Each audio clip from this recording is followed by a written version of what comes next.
2025 TCS NQT లో అడిగిన question ని ఇప్పుడు సాల్వ్ చేద్దాం. సో ఇక్కడ క్వశ్చన్ చూడండి. The ratio of present age of P and Q is 5:9. So ఇక్కడ P అండ్ Q ఏజ్ 5:9 ఉంది.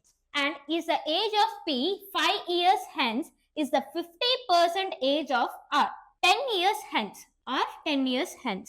If the age of Q is 15 years ago was 75% of the age of R 10 years ago. Find the age of P, Q, R. So మన first ఈ question ని line by line అర్థం చేసుకోవాలి. So ఇక్కడ చూడండి, the ratio of present age of P and Q is ఎంత ఇచ్చారు?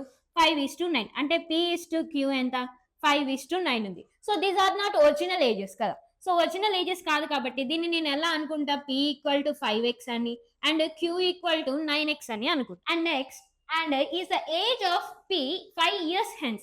5 years hence అంటే ఏంటి? ఫ్యూచర్. హెన్స్ అంటే ఫ్యూచర్. సో ఫ్యూచర్ అన్నప్పుడు యాడ్ చేయాలి. P కి 5 years hence is 50% age of R 10 years hence. అంటే P కి 5 years ఏజ్ తర్వాత ఏమైందంట? 50% of R 10 years hence. So 10 years hence అన్నారు కాబట్టి +10 యాడ్ చేస్తాం.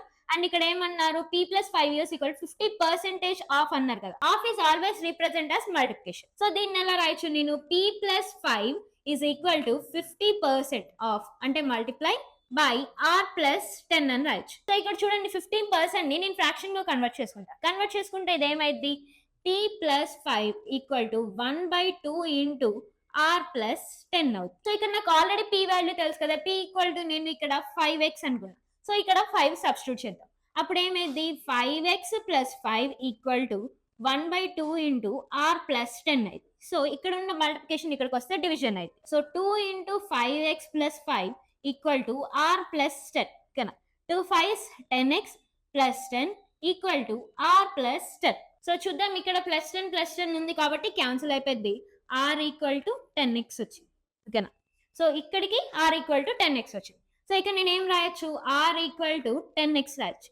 సో ఇక్కడ మనకి R వాల్యూ ఎంత వచ్చింది? 10x వచ్చింది. సో నెక్స్ట్ లైన్ సాల్వ్ చేద్దాం. సో ఇక్కడికి అయిపోయింది. If the age of Q is Q age 15 years ago. ఎగో అంటే ఏంటి? పాస్ట్. పాస్ట్ అంటే మనం ఏం తీసుకోవాలి? -15 తీసుకోవాలి ఓకేనా. The age of Q is 15 years ago was అంటే = 75% of the age of R 10 years ago. R - 10 అని రాసుకుంటాం. ఎందుకంటే పాస్ట్ 10 years అన్నారు కాబట్టి -10 అని రాసుకుంటాం. సో పర్సెంటేజ్ ని ఫ్రాక్షన్ లో రాస్తే ఏమైంది? 75% ని 3/4 అయింది. అంటే Q - 15 = 3/4 ఇంటూ R - 10 అయింది ఓకేనా. సో 4 ఇక్కడికి వెళ్ళిద్ది. 4 ఇంటూ Q - 15 = 3 ఇంటూ R - 10 అయింది ఓకేనా. సో నాకు Q అంటే ఇక్కడ ఆల్రెడీ Q = 9x ఉంది అండ్ R అంటే 10x ఉంది. సో వాల్యూస్ ని సబ్స్టిట్యూట్ చేసుకుందాం. 4 ఇంటూ Q అంటే 9x. 9x - 15 = 3 ఇంటూ R అంటే ఏముంది? 10x కదా. సో 10x - 10 ఓకేనా. 4 9s 36x - 4 15s 60 = 3 10s 30x. So 30x - 3 10s 30 ఓకేనా. సో నాకు పాజిటివ్ వాల్యూస్ కావాలి కదా ఏజ్ అంటే. సో ఇక్కడ ఉన్న 30 ఇటు వెళ్ళిద్ది, ఇక్కడ ఉన్న 60 ఇక్కడికి వచ్చేసింది. అంటే 36x - 30x = -30 + 60 అయింది. సో 36x - 30x ఎంత అయింది? 6x అయింది. 6x = -30 + 60 ఏమైంది? +30 అయింది ఓకే. సో x = 30/6 అయింది ఓకే. 6 1 time 6 5 times. అప్పుడు x = 5 అయింది ఓకే. సో x = 5 అయితే నాకు ఇక్కడ P age, Q age, R age వచ్చేసింది కదా. సో P ఏజ్ చూద్దాం.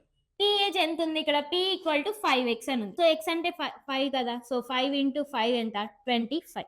అలాగే Q ఏజ్ చూద్దాం. Q ఏజ్ ఎంత ఉంది? ఇక్కడ 9x ఉంది. 9x అంటే 9 × 5 45 years. అండ్ అలాగే R కూడా ఉంది. R అంటే ఎంత? 10x ఓకేనా.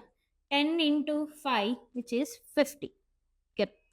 సో ఇలా P, Q, R ఏజ్ మనం ఫైండ్ చేయొచ్చు. So TCS NQT previous year papers కావాలంటే మన పేజ్ని ఫాలో చేసి TCS NQT అని కామెంట్ చేయండి.